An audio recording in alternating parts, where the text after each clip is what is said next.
구약성경 열왕기하 2장 6절부터 9절까지 말씀입니다. 열왕기하 2장 6절부터 9절까지 같이 읽습니다.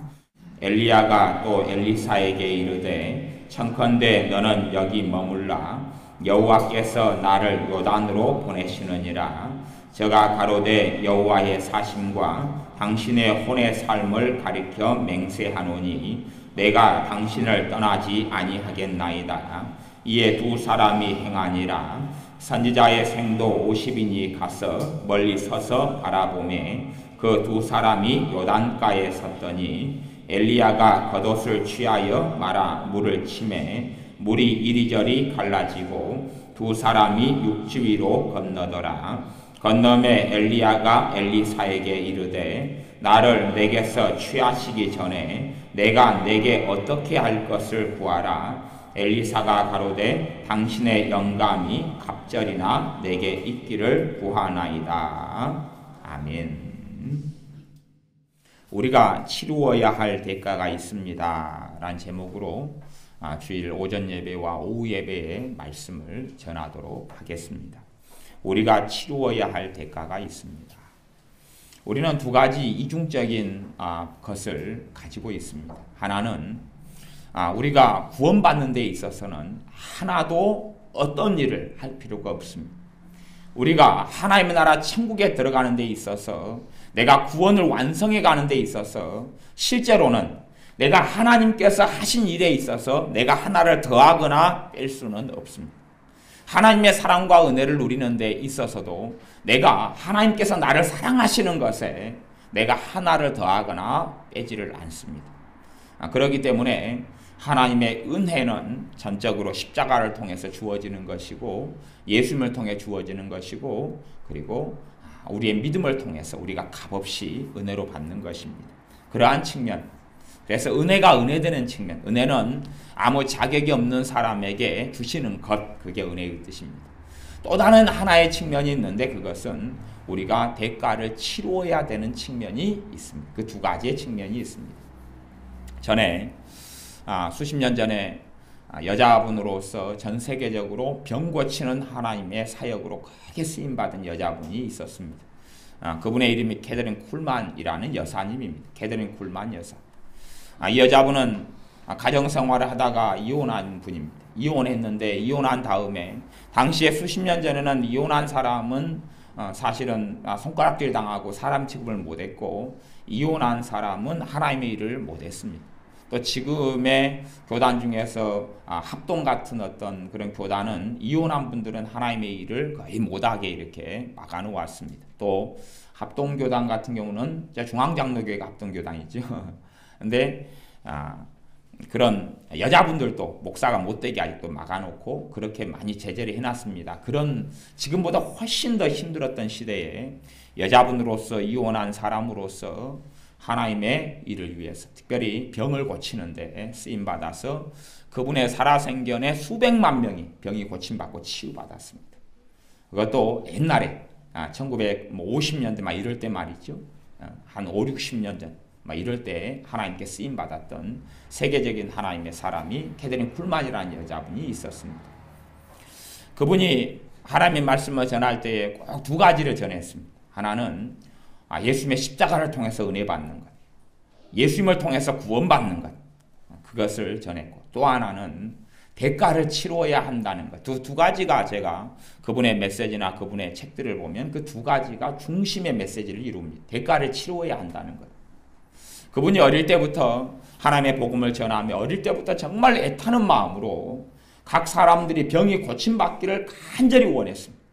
각 사람들이 병 고침받고 치유받는 것을 그렇게 원하고 사모했는데 기도를 하고 기도를 해도 병이 아무도 안 고쳐지는 것입니다. 예수님의 이름으로 기도하고 기도해도 병이 안 고쳐지는 거예요. 다시 주님께 탄식하고 탄원하고 울고 통곡하고. 왜냐하면 병 들어가지고 하나님의 자녀가 죽어가는 것을 볼 때에 이 캐더린 쿨만이라는 분이 너무나 안타깝고 아픈 거예요.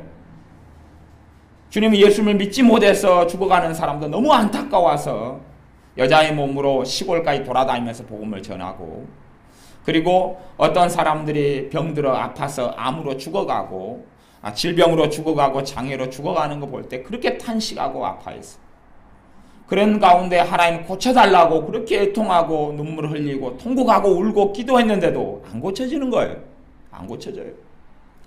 다시 기도하고 울고 밤새워서 기도하고 철야하고 그렇게 오랜 세월을 하다가 어느 때부터 하나님께서 기도할 때 고치시기 시작했어요. 이게 캐서린 쿨만 여사가 생각해. 아니 하나님, 내가 그렇게 저 사람이 병들어서 죽어가는데 저 사람이 아파서 지금 하나님 살려달라고, 내 몸도 아니고 저 사람의 몸인데 살려달라고 내가 기도했는데 처음부터 왜 기적을 안 일으키십니까? 그리고 시간이 흘러가면서 치료해야 될 대가가 있다는 것을 깨닫게 되고 알게 됩니다. 그리고 누군가는 땀을 흘리고 누군가는 피를 흘리고 누군가는 눈물을 흘릴 때에 다른 사람이 주님의 복음의 은혜 속에 들어가고 치유된다는 것을 알게 됩니다. 그리고 끊임없이 그분이 병을 치유하고 복음을 전하면서 하나님의 자녀들 신자들에게는 여러분이 좀 대가를 여러분이 지셔야 됩니다. 여러분이 대가를 좀 치르셔야 됩니다. 여러분이 눈물을 좀 흘리셔야 됩니다. 라고 간곡하게 그분의 평생 동안 예언하면서 수백만 명 이상 되는 사람을 예수님의 이름으로 병을 고쳤습니다. 지금도 옛날에 한 50, 60년 전의 것이지만 병이 고치는 치유되는 이러한 비디오 테이프도 지금까지 자료들로 남아있고 그렇게 됩니다. 우리나라에서는 여자분으로 병 고치는데 크게 쓰임받았던 분이 그것도 수십 년 전에 여자분으로 현실현하는 권사님이 있습니다.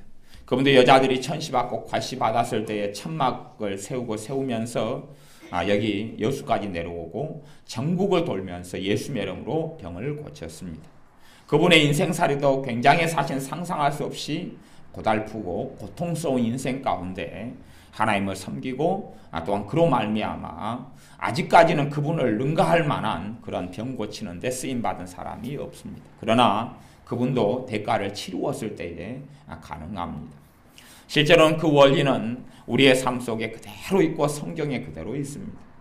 하나님이셨던, 하나님의 아들이셨던, 하나님의 아들이신데 또한 하나님이신데 우리를 위해 사람이 되신 예수님께서도 그가 정말로 간절하게 애통하고 애곡하고 땀을 흘리고 피를 흘리고 순종하고 고난을 겪음으로 하나님께 들으심을 입었다라고 히브리서 성경에 기록되어 있습니다. 주님께서는 너희가 십자가를 지고 나를 따라야 한다라고 말씀되어 있습니다. 우리나라에도 복음이 전해질 때에 얼마나 많은 미국의, 영국의, 서구의 선교사님들이 순교를 당하고 죽임을 당했는지 모릅니다. 정말로 많은 사람들이 죽임을 당하고 피를 흘렸습니다. 그때에 비로소 많은 피들을 밟고 이 땅에 복음이 전해졌습니다. 실제로는 마귀 역사가 많은 가정이나 많은 가정의 사람들은 훨씬 더 많은 대가를 치루어야 되는 것을 봅니다. 왜냐하면 하나님의 법에 심은 대로 거두는 법이 있어요. 심은 대로 거두는 법. 내 조상이, 내 부모가 심어놔 우상 숭배로 심고 마귀를 섬기는 것으로 심어놓고 하나님을 떠나고 악하게 사는 걸로 심어놨으면 그만큼 가정 속에, 그걸 가계라 그러는데 집안 속에 마귀 역사가 굉장히 많게 됩니다.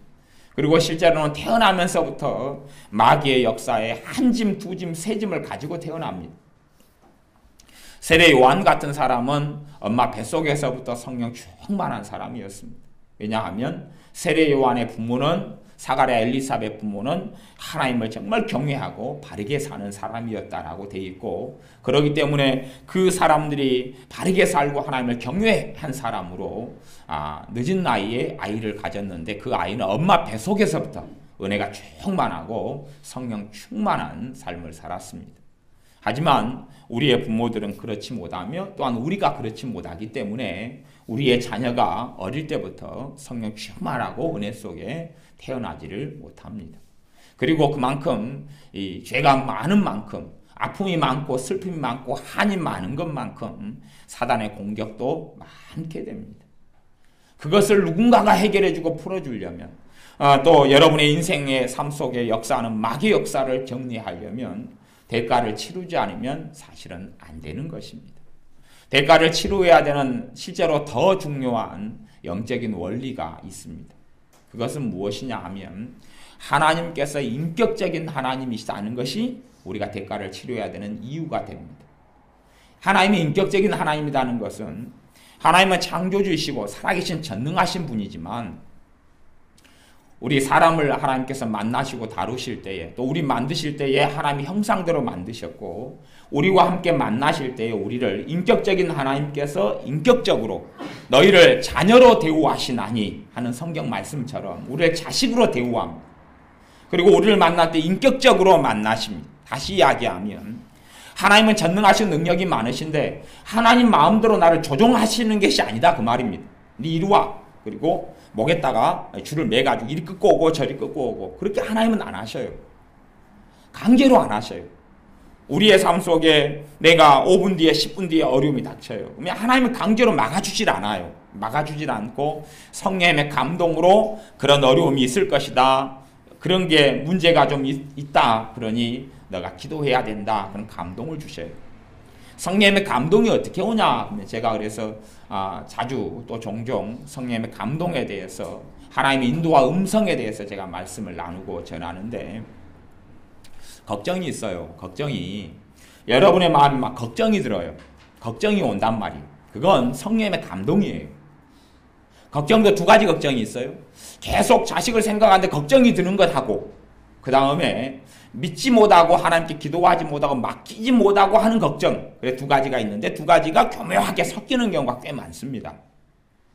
내가 얼마 전까지 자식에 대해서 걱정을 안 했어요. 그러다가 갑자기 자식에 대해서 걱정이 들기 시작해요. 아니면 자식의 전화를 받아 걱정이 들기 시작해요.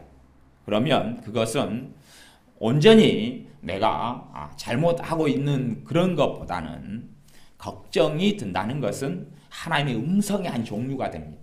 기도하라고. 언제까지요? 걱정이 사라질 때까지. 걱정이 사라질 때까지. 기도하라는 이야기입니다. 그러면 그 걱정거리가 없어지고 해결이 돼요. 근데 우리가 대부분 그에 순종하지 못하고 때를 놓쳐요. 때를 놓치면 사실은 조금 예를 들어 조금 5분 기도해서 해결될 게 1시간 기도해도 해결이 안 되는 경우가 많아요. 시간 지나버리면. 그때에는 10분만 기도하면 해결될 걸 시간이 지나버리면 100일을 기도해도 해결이 안 되는 경우가 많아요. 왜냐하면 이미 이제 가령 자식이다 하면 자식은 잘못된 선택을 했고 오랜 길을 걸어갔잖아요. 제가 와이셔츠가 묶으면 단추가 위에서부터 아래로 묶습니다. 그러면 단추를 하나도 안 묶었을 때는 풀 것도 없지요. 근데 단추를 갖다 잘못 이렇게 했어요. 첫 번째 하고 두 번째 단추하고 두 번째 단추 세 번째 하고 이렇게 묶어가지고 끝에 갔는데 끝에 봐보니까 단추가 어긋났어요. 그러면 제가 어그러진 것만큼 단추를 다시 풀어야지만이 새롭게 깨끗하게 와이셔츠를 묶을 수가 있어요. 내가 잘못된 선택을 하고 잘못된 길을 걸어가 버리면 다시 돌아와야 돼요. 돌아와야 돼요. 많이 돌아와야 돼요. 돌아오는데도 시간이 걸립니다. 그렇기 때문에 우리가 어떤 일에 있어서 걱정이 들 때는 하나님의 기도하는 신호로 반드시 아셔야 됩니다. 걱정이 올 때는 그 기도하라는 것입니다. 기도하라는 것. 그 기도의 땀을 흘려주어야 내 자녀들이 삽니다. 내 인생에 있어서도 내가 어떤 일에 걱정이 될 때는 기도하라는 하나님의 신호입니다. 이게 하나님의 음성이 그렇게 와요. 인터넷이나 아니면 많은 신자들이 하나님의 음성이 뭔지를 질문을 많이 하고 또 정기적으로 서울 베데스다 기도원의 집회를 가면 어떤 분들은 그런 것이 몰라서 오해하고 곡해해서 사람 음성으로 하나님의 음성이 들릴 줄 알고 막 찾고 있어요. 근데 실제로 자기의 생활에 하나님의 자녀로서 하나님의 음성이 들려오는데도 그것이 뭔지를 모르고 엄한 데서 헤매는 것을 굉장히 많이 봅니다. 내가 얼마 전까지 평안했어요. 그러다 갑자기 초조하고 긴장이 되고 불안해요. 그러면 그게 사단의 공격일 수 있지만 어떤 문제의 직면에서는 기도하라는 하나님의 사인이 그렇게 옵니다. 하나님의 음성은 그래서 많은 경우에 여러분의 감정을 통해 옵니다. 감정을 통해. 그러니까 사람마다 근심이나 두려움이나 초조로 올 수가 있어요. 그런 게 오면 언제까지 기도해야 돼요? 없어질 때까지. 없어질 때까지 기도해야 돼요. 실제로는 큰 문제에는 많은 기도가 필요하고 작은 문제에는 작은 기도가 필요한 것을 신앙생활에서 체험하고 보게 됩니다. 작은 문제는 작은 기도, 큰 문제는 큰 기도지요. 작은 돈을 모으려면 조금 수고하면 되고 큰 돈을 모으려면 많이 수고해야 됩니다. 그것과 똑같은 것을 보게 됩니다. 하나님의 사랑은, 우리에 대한 사랑은 정확하고 맞는데 그 사랑을 누려가려면 우리가 땀을 흘려야 됩니다. 대가를 치루어야 됩니다. 복음이 이 땅에 전해지기 위해서 과거에 숱한 하나님의 사람들이 죽고 순교당하고 피를 흘리고 땀을 흘리고 눈물을 흘렸습니다. 이 땅 위에 주님께서 육신의 몸을 입고 오셔서 공생의 세월을 사시며 33년의 젊은 세월을 사실 때에 땀을 흘리고 피를 흘리고 눈물을 흘렸습니다. 그리고 그에 대한 열매를 우리가 누리고 살아갑니다. 여러분들이 반드시 대가를 치르는 것을 꼭 배우셔야 됩니다. 하나님이 인격적인 하나님이셔서 우리를 마음대로 좌지우지하지 않습니다. 하나님의 복과 은혜가 자동적으로 주어지지 않는다, 그런 말입니다. 많은 신자들이 아무것도 안 하고 꼼짝하지 않고 있으면서 하나님 내게 은혜를 좀 주십시오, 하나님 나를 좀 도와주십시오 그러는데 하나님 우리를 사람으로 취급하시고 자식으로 취급하시기 때문에 마음대로 안 하십니다. 여러분 앞에 굉장히 좋은 진수성찬이 있다고 여러분이 한번 생각해 보십시오. 정말 맛있는 음식이 있습니다. 그런데 먹기가 싫어요. 정말 그것은 내 몸에 좋고 너무 맛있는 거예요. 근데 나는 먹기가 싫어요. 엄마가 내 입을 잡습니다. 그러니까 내가 먹기 싫다고 막 발버둥을 칩니다. 정말 맛있는 거라 내가 먹기 싫으니까. 입을 안 벌리죠. 입을 안 벌리면 방법이 하나 있습니다. 코를 잡으면 입을 벌립니다. 숨을 못 쉬니까. 코를 엄마가 잡았습니다. 입을 벌리죠.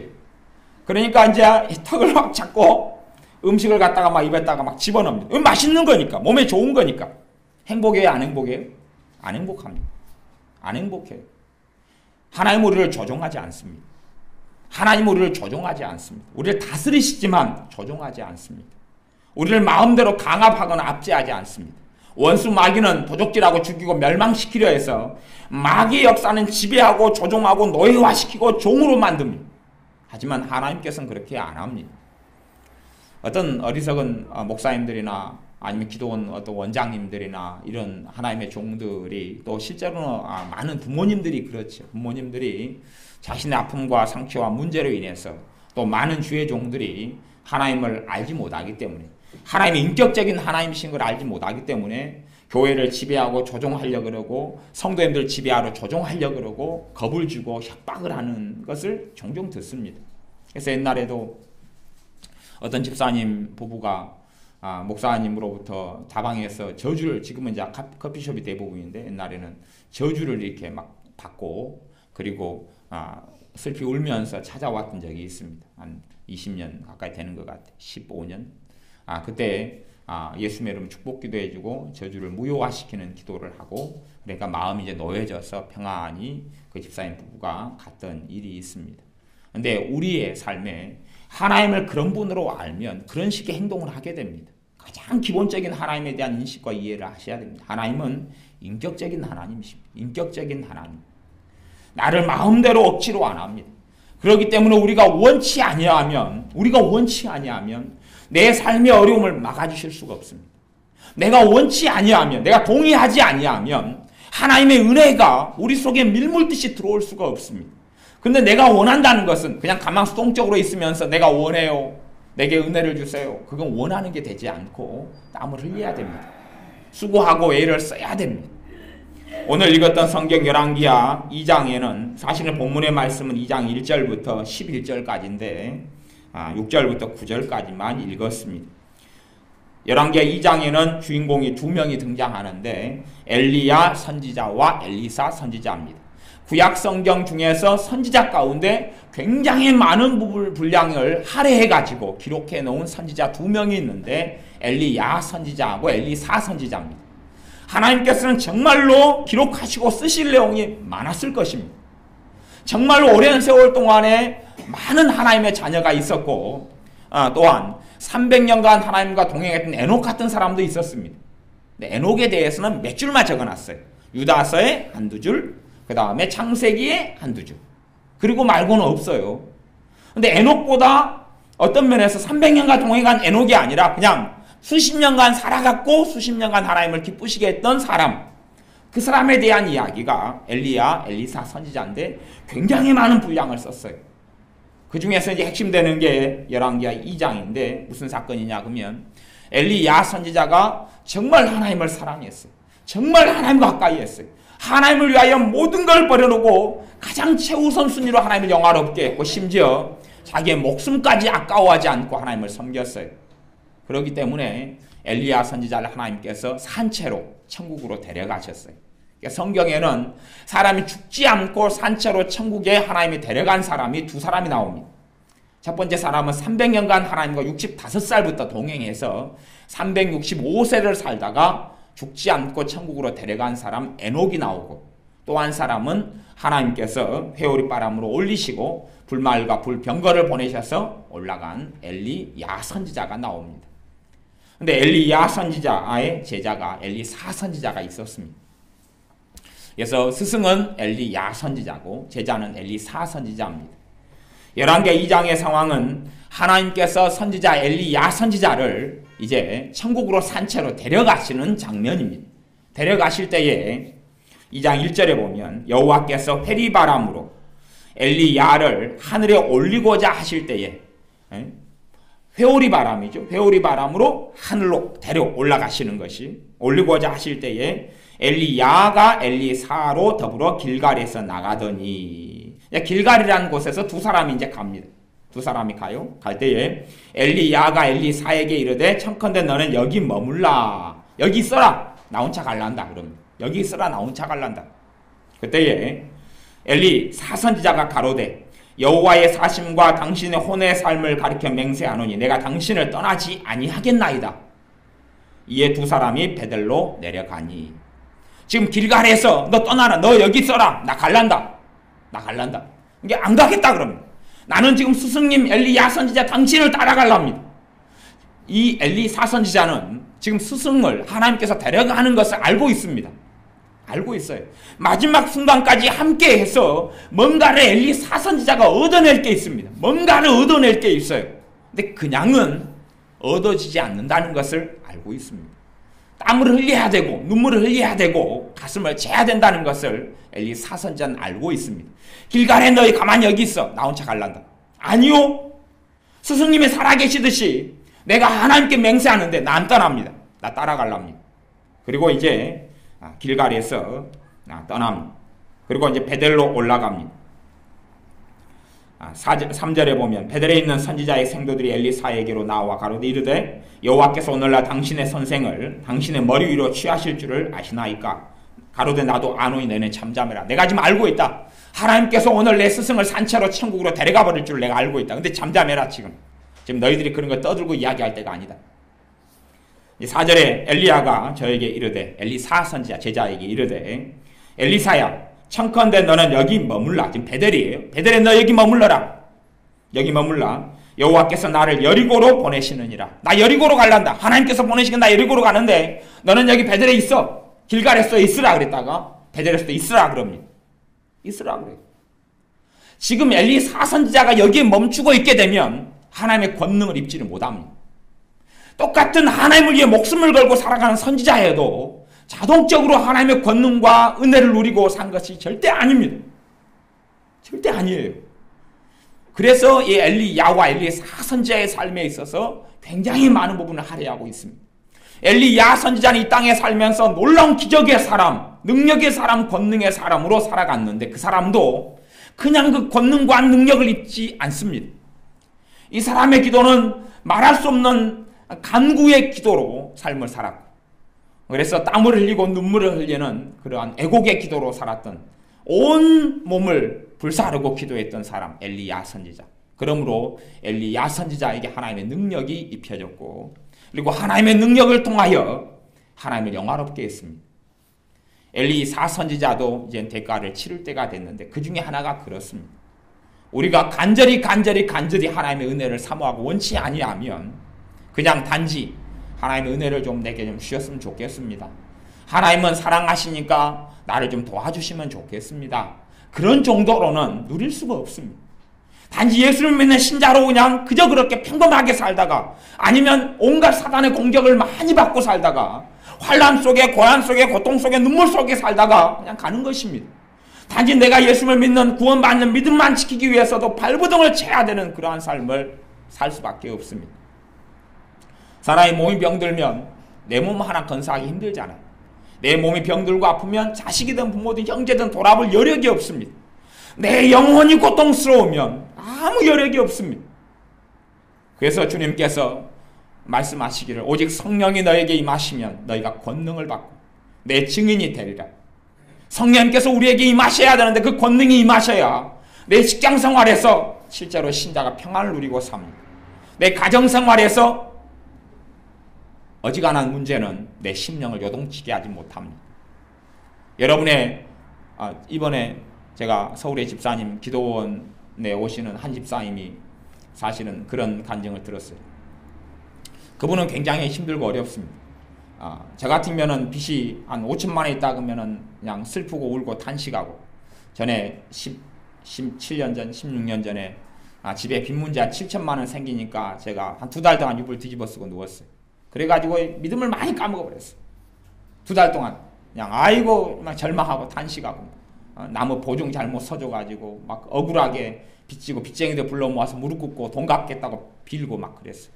물론 저 뚱딴지같이 그런 일이 벌어져서 마음이 착한 어떤 분 때문에 그렇지. 그런데 그런 일이 벌어져서 탄식하고 울고 절망하고 그랬어요. 근데 제가 아는 어떤 집사님은 빚이 매덕이라요. 매덕인데 매덕이고 가정이 우울증, 자기도 우울증, 남편도 우울증, 그런 굉장히 고통 속에 사시는 분. 그런데 하나님의 은혜를 체험해서 지난주에 그랬다 그래요. 문을 닫아놓고 너무나 주님의 은혜가 감사하고 감격해서 문을 닫아놓고 춤을 추었다 그래요. 춤을 추. 너무 좋아가지고. 근데 안 보는 데서 그 은혜가, 주님의 사랑이 너무 감사해 춤을 추면 미친 사람이다 그러니까 문 닫아놓고 춤을 추었대. 너무 좋았어. 근데 그러기 때문에 그 빚의 문제, 절망의 문제, 탄식의 문제가 마음을 사로잡지를 않습니다. 마음에는 하나님의 큰 은혜가, 그 사랑이 체험됐기 때문에 그렇습니다. 그 현재 가지고 누리고 있기 때문에. 근데 그분이 주님을 찾고 그 은혜를 받으려고 애를 쓰시는 모습을 보았습니다.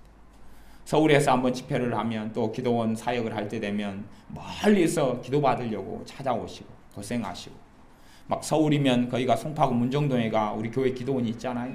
그러면은 멀리서 그 기도를 받고 또 예배에 참석하려고 수원에서 찾아오고 인천에서 찾아오고 막 굉장히 먼 데서 찾아오시는 걸 봐요. 그리고 그 사모함이 처음부터 열매를 맺는 분들이 별로 없더라고. 별로 없어요. 우울증이 치료되려고 찾아오시는데 집회를 해보면 올해 같은 경우도 순식간에 그냥 오래된 우울증이 치료되는 일들이 많이 있었어요. 순식간에 그냥 한 5분 만에 우울증이, 20년 된 우울증이 치료돼 버리는데, 근데 그것은 무슨 다른 이유가 있는 것 같아요. 그런데 어떤 분은 한 4개월 걸리고 3개월 걸리더라. 3개월, 4개월, 5개월. 그러니까 다른 분은 우울증이 순식간에 치료되는 걸 보고 자기의 우울증이 치료가 안 돼요. 우울증같이 비참하고 고통스러운 질병이 없잖아요. 치료가 그렇게 안 돼요. 하지만 믿음을 계속 가지고 또 기도하고 기도받고 또 기도하고 기도받고, 그러니까 한 4개월 되니까 그냥 깨끗이 치료되는 거예요. 우울증. 우울증은 지금의 한국 사람은 굉장히 많이 앓고 있습니다. 근데 우울증이 치료되는 것도 사실은 이제 우울증 치료에 이제 우리 기도원 집회나 아니면은 또 우리의 사역이 다른 데보다 그런 치유의 열매를 많이 맺는데, 그것은 저가 문제가 아니라 같이 사역하는 우리 이봉료 전사님이나 이런 우리 박미경 전사님이나 하나님께 대가를 치르기 때문에 그래요. 대가를 치루었기 때문에 그래요. 마귀를 쫓아내고 귀신을 쫓아내는 사역으로 지금까지 자유케 된 사람은 셀 수 없이 많습니다. 그런데 귀신 쫓아내는 그 능력을 입으려고 이봉료 여사님은 자식이 귀신 들려서 얼마나 오랜 세월 헤매면서 그 귀신을 쫓아내려고 고생을 했어요. 그 세월이 10년의 세월이에요. 그리고 기도하고 금식하고 철야하고, 그리고 하나님의 능력을 받아서 귀신을 쫓아내고 그 다음부터 귀신을 쫓아내는데 하나님께서 인받아 왔어요. 그러니까 자식이 귀신 들려서 산으로 들로 헤매고 다닐 때에 귀신이 안 떠나요. 기도해도 떠나질 않아요. 하지만 그렇게 한 10년의 세월을 고생하고 고통하는 가운데 하나님의 능력을 힘입어서 귀신을 쫓아낸 다음에는, 그 다음에는 그것보다 더 고통스러워하던 사람들의 귀신의 역사가 떠나가고 마귀가 떠나가요. 그렇게 하나님께서 쓰시고 있어요. 대가를 치르니까 그렇습니다. 저는 아직은 병 고치는 은사를 하나님께 못 받았습니다. 뭐 가르치는 은사라든지 설교의 은사라든지 영분별의 은사라든지 예언의 은사, 방언 통역의 은사, 방언 은사 이런 계열의 은사들은 뭐 중간중간에 받고 그랬지만 병 고치는 은사는 아직 못 받았어요. 그래도 병 고치는 건 믿음으로 해요. 믿음으로 해요. 그래서 때로 열매가 있고 때로 없고 믿음으로 해요. 왜? 신자들은 다 병을 고치는 그런 능력이 있기 때문에 그래요. 여러분 안에 성령님이 계시기 때문에 신자는 다 능력이 있어요. 이제 우리의 믿음에 달려있죠. 믿음의 기도는 병든 자를 일으킨다 그랬어요.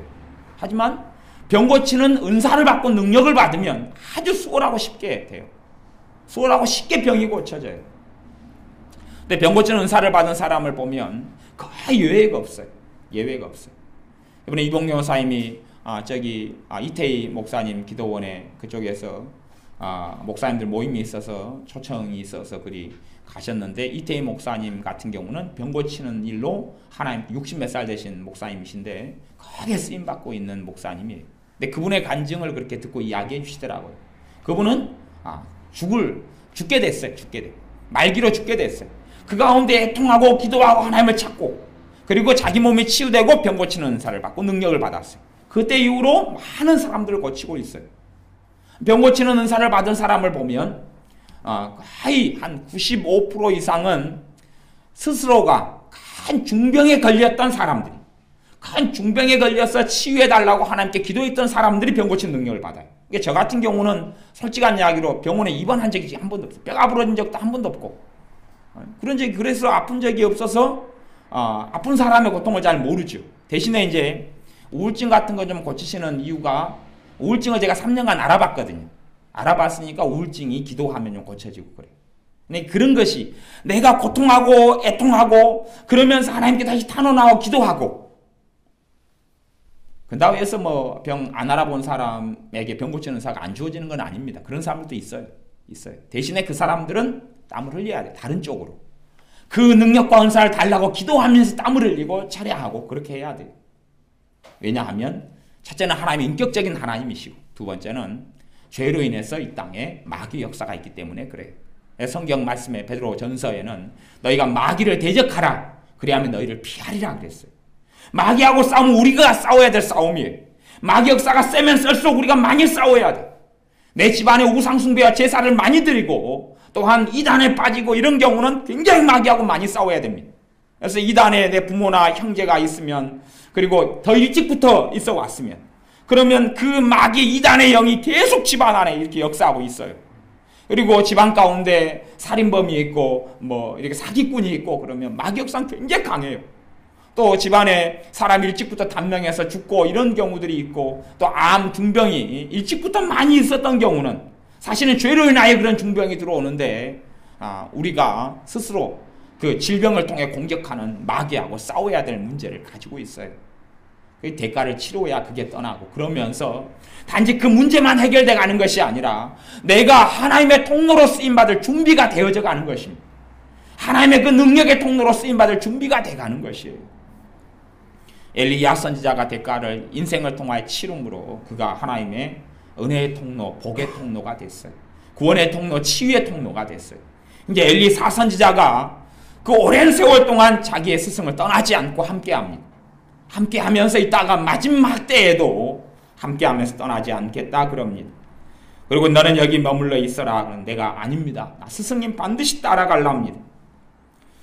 2장 6절 엘리야가 또 엘리사에게 이르되 청컨대 너는 여기 머물라. 여호와께서 나를 요단으로 보내시느니라. 야, 요단으로 하나님께서 보내니까 하나님께 갈란다. 너는 여기 머물러 있어라. 제가 가로되 여호와의 사심과 당신의 혼의 삶을 가리켜 맹세하노니 내가 당신을 떠나지 아니하겠나이다. 안 떠나겠습니다.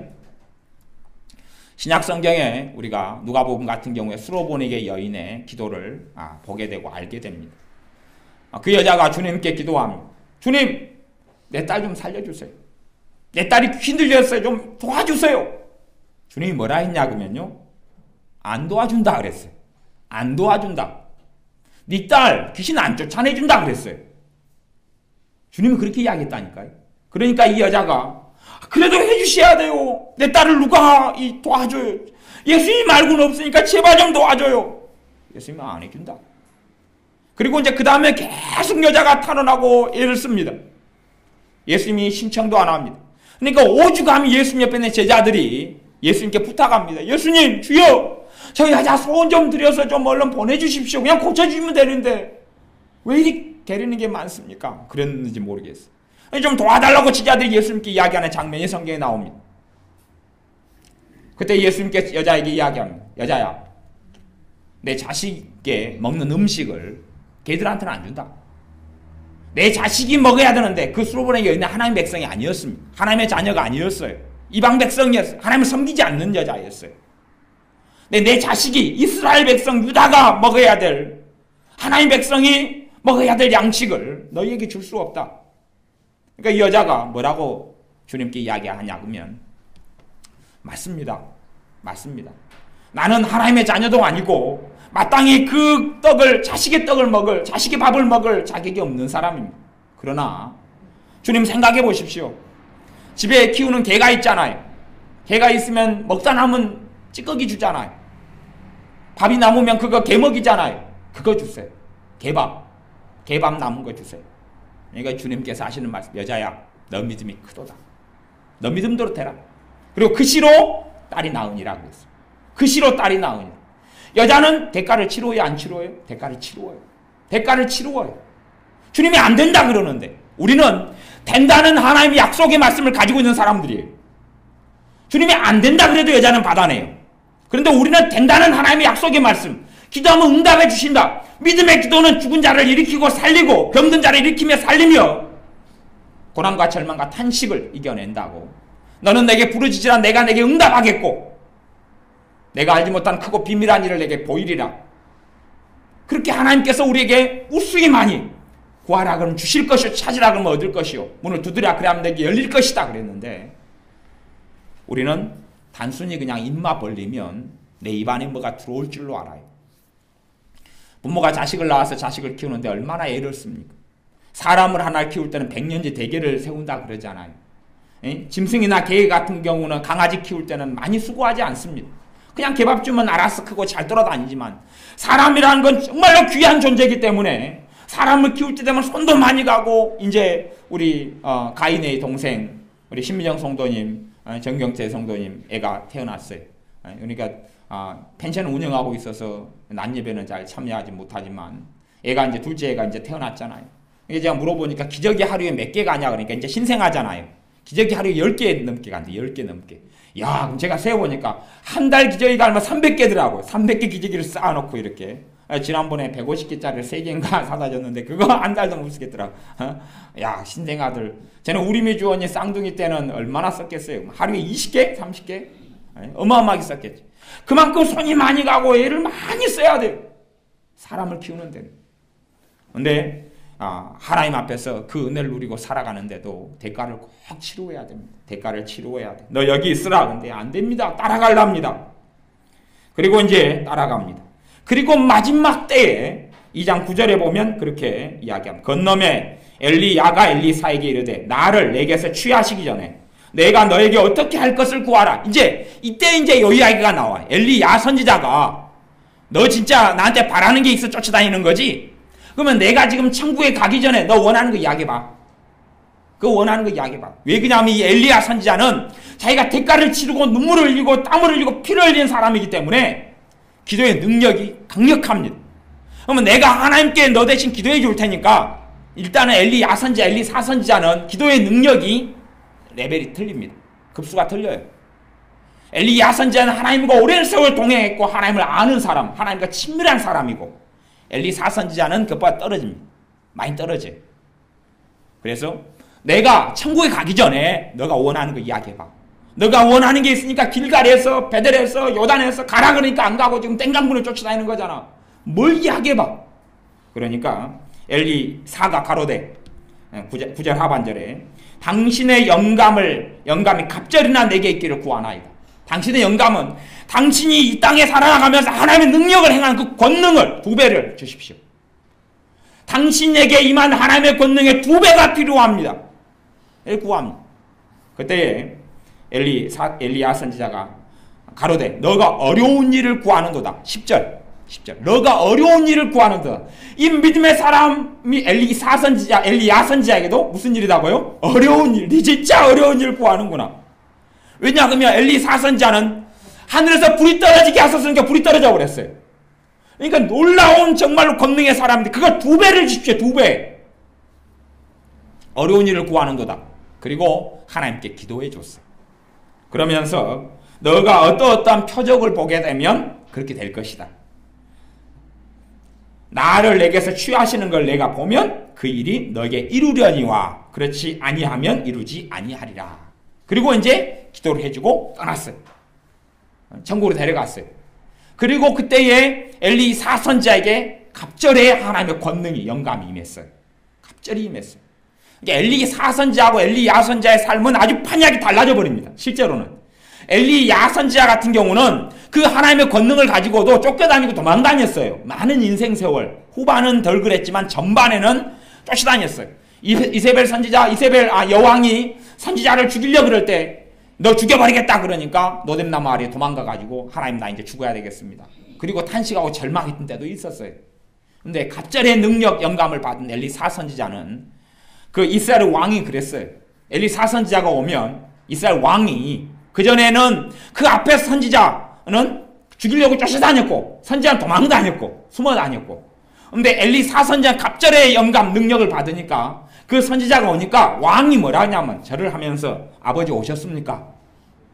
문제가 생겨요. 아버지 어떻게 하면 좋겠습니까? 이제 엘리사 선지자가 나이 들어서 이제 죽게 됐어요. 아버지 이스라엘 병거와 마병이 아버지요. 아버지가 죽으면 어떻게 합니까? 그랬어요. 그러니까 인생이 전혀 다른 삶을 살았어요. 다른 삶을 살았어요. 엘리사 선지자가 이런 간절함으로 하나님의 권능을 입었던 것처럼 우리 신자의 삶에 하나님의 권능을 입으려면 하나님의 그 능력을 입으려면 성령님의 능력을 입으려면 땀을 흘려야 됩니다. 하나님의 은혜 속에 깊이 있게 들어오려면 땀을 흘려야 됩니다. 눈물을 흘려야 됩니다. 수고하고 애써야 됩니다. 이건 돈으로 되는 게 아닙니다. 돈으로 되는 게 아닙니다. 아니면 봉사하고 이웃 구제하는 걸로 되는 게 아닙니다. 주님을 사모해야 됩니다. 정말 주님의 그 은혜를 원해야 됩니다. 주님의 그 도우심을 원해야 됩니다. 원하고 기도하고 해야 됩니다. 원하고 해야 됩니다. 그렇게 한 사람들이 다 이 땅의 삶 속에 하나님의 군사로 하나님의 사람으로 하나님의 능력이 있는 사람으로 단지 나만 살 뿐이 아니라 내 가정을 살리고 가족을 살리고 또한 집안을 살리고 나라 민족을 살리는 사람들이 되었습니다. 다 그런 사람들입니다. 가만히 뻘리고 있는데 하나님의 관계로 목에 개목걸을 끌고 가가지고 마음대로 자지우지해가지고 사람을 만들어낸 경우는 아무도 없습니다. 아무도 없습니다. 다윗은 정말로 고통과 어려움을 겪으면서 그래도 기도하는 내용이 시편 150편의 많은 분량을 차지하고 있습니다.